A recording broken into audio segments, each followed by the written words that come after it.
नमस्कार बच्चों, कैसे हो आप सब। आशा करता हूँ आप सब अच्छे होंगे।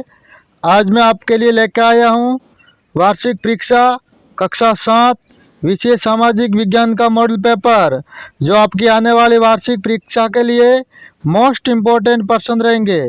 तो आप सबसे निवेदन है कि हमारे चैनल को सब्सक्राइब करें और वीडियो को पूरा देखें। चलो वीडियो शुरू करते हैं। निम्न प्रश्नों के उत्तर कोष्टक में लिखे। मध्यकाल में संस्कृत ग्रंथों के ज्ञान के कारण समाज में बड़ा आदर होता था। राजपूतों का, मुगलों का, ब्राह्मणों का, वैश्यों का। तो संस्कृत ग्रंथों के कारण ब्राह्मणों का जो बहुत आदर सत्कार होता था। तो इसमें ऑप्शन नंबर स सही है। रबी की फसल बुआई। राजस्थान में रबी की फसल की बुआई कब की जाती है? अक्टूबर नवंबर में, मार्च अप्रैल में, जून जुलाई में, सितंबर अक्टूबर में। तो ऑप्शन नंबर अ, राजस्थान के अंदर जो रबी की फसल होती है उसकी बुआई अक्टूबर नवंबर में की जाती है। दुकानों में बिकने वाले सामानों का उत्पादन होता है कारखानों में, खेतों में, घरों में या उपरोक्त सभी। तो ऑप्शन नंबर द, दुकानों में जो सामान बिकता है वो इन तीनों में उत्पादन होता है। राजस्थान के किस वृक्ष को कल्प वृक्ष माना जाता है? रोहिड़ा, खेजड़ी, धोकड़ा के। तो ऑप्शन नंबर ब, खेजड़ी, यानी खेजड़ी को कल्प वृक्ष के नाम से जाना जाता है। 1819 में आधुनिक शिक्षा का पहला स्कूल कहाँ खोला गया? यानी 1819 के अंदर जो पहला स्कूल खोला गया था वो कहाँ खोला गया था?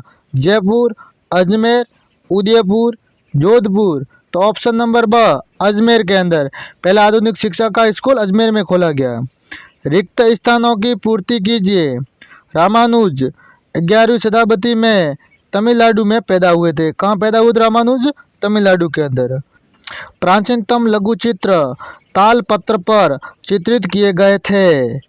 पृथ्वी की सतह का 3/4 भाग जल से ढका हुआ है। पृथ्वी का जो 3/4 भाग है वो सिर्फ पानी से ढका हुआ है। ब्यावर में वर्ष 1889 में सूती वस्त्र मिल की स्थापना की गई। ब्यावर के अंदर 1889 के अंदर सूती वस्त्र मिल की स्थापना की गई। प्रसिद्ध कवि चंद्रबरदाई ने पृथ्वीराज रासो ग्रंथ की रचना की थी। किस ग्रंथ की थी? पृथ्वीराज रासो की। किसने की थी? चंद्रबरदाई ने। सत्य और असत्य कथन साटे। सन 1856 में नादिर शाह ने दिल्ली विजय की, यह असत्य है। बेटी बचाओ और बेटी पढ़ाओ अभियान 1990 में शुरू हुआ, यह भी कथन असत्य है।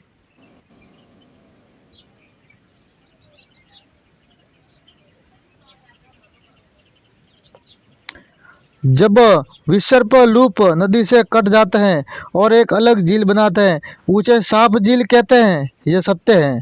तोमरों और चौहानों के राज्यपाल में ही दिल्ली वाणिज्य का एक महत्वपूर्ण केंद्र बन गया, यह सत्य है। महासागरों में अधिकांश नमक सोडियम क्लोराइड का होता है, यह भी कथन सत्य है।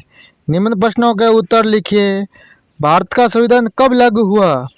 भारत का संविधान 26 जनवरी 1950 को लागू हुआ। कब लागू हुआ? 1950 को, 26 जनवरी 1950 को। केवलादेव घना पक्षी अभयारण्य राजस्थान के किस जिले में स्थित है?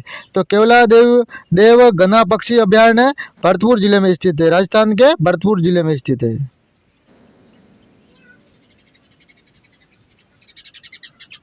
आग्नेय शेल किसे कहते हैं? जो शेल मैग्मा के धीरे धीरे ठंडा होने से बनती है उसे आग्नेय शेल कहते हैं। संरक्षक किसे कहते हैं? संरक्षक वह प्रभावशाली एवं धनी व्यक्ति होता है जो कलाकार, शिल्पकार, विद्वान, अभिजात जैसे किसी अन्य व्यक्ति को मदद या सहारा दे। रजिया सुल्तान कौन थी?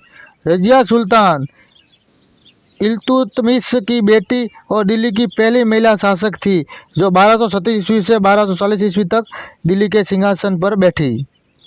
भारत में वोट देने का अधिकार किसे प्राप्त है? सभी वयस्क नागरिकों जो वर्ष 18 या उससे अधिक आयु के हैं उसे मत देने का अधिकार प्राप्त है।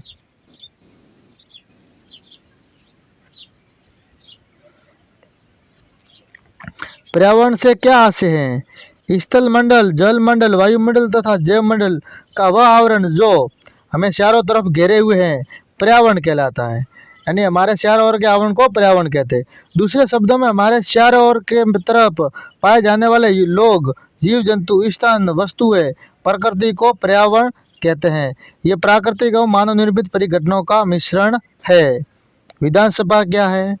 विधानसभा एक ऐसा स्थान होता है जहाँ सभी विधायक, चाहे वे सत्ताधारी दल हो या विरोधी दल के हो, विभिन्न विषयों पर चर्चा करने के लिए एकत्रित होते हैं। सरकार द्वारा किए गए निर्णयों व कानूनों को स्वीकृत या अस्वीकृत करते हैं, वो विधानसभा होती है।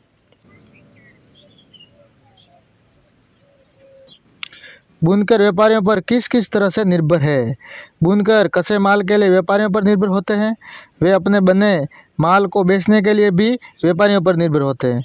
व्यापारी बुनकरों को ऑर्डर देते हैं कि क्या कपड़ा बनाया जाना है और इसके लिए उन्हें बहुत कम मूल्य देते हैं।